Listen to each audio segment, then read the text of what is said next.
Coach, you may have heard the old saying, as long as there's a scoreboard, I'm going to try to win.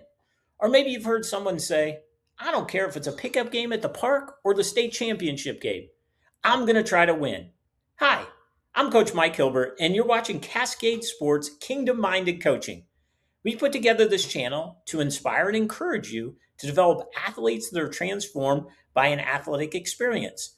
Our discussions will combine coaching philosophy and faith. Our goal is to demonstrate how competition can be used to develop young people of character who learn to love, lead, and serve others with excellence and confidence. Competition is at the core of all sporting activities, whether formally organized events or informal games between friends.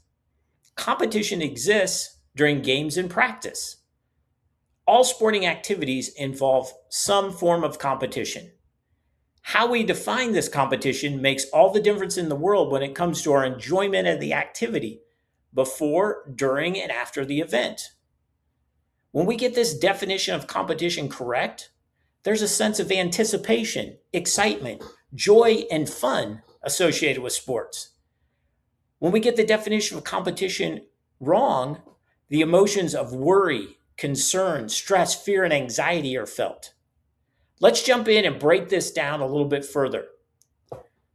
When we get the definition of competition wrong and we're focused only on winning, the outcome or the result, that becomes our focus. The old motto, just win, baby. Focusing on this idea that there can only be one winner automatically produces one or more losers. This focus creates a us versus them mentality. The other team is our adversary, oftentimes a heated adversary, a crosstown rival. We compete against them. So, how do we get this right? Well, to get it right, it requires a bit of thought, some faith, and a lot of courage. From a faith perspective, sports, play, competition are all good things created by God for our enjoyment. God wants us to excel and perform to our potential in all that we do. If our definition of competition is solely focused on the outcome, if the win becomes the ultimate or the only thing, then oftentimes sports and competition become our God. Redefining competition and looking at it from a different perspective, seasons, games, practices become opportunities to measure our abilities and processes to improve our skills. The pressure of the outcome is gone. And when this concept clicked for me as a coach, everything changed. The focus during the preparation, the event, and at the conclusion of the event is on the process of the sport and competition, not the outcome or the result. This definition of competition challenges us. We have to consider our opponents not as competitors or adversaries, but really more as partners in the process of pursuing excellence together. Not competing against our opponent, but competing against ourselves and the sport.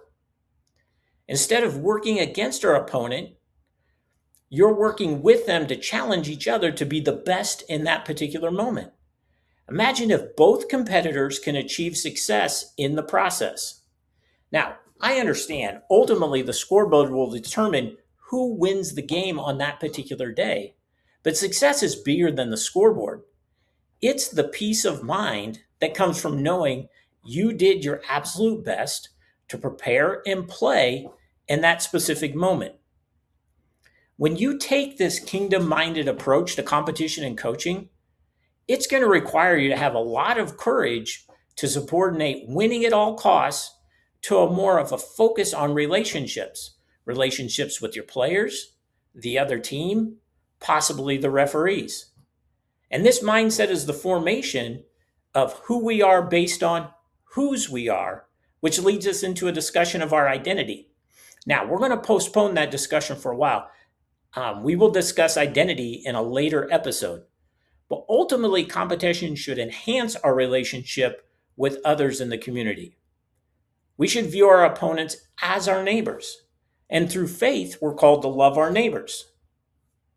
Thanks so much for watching today.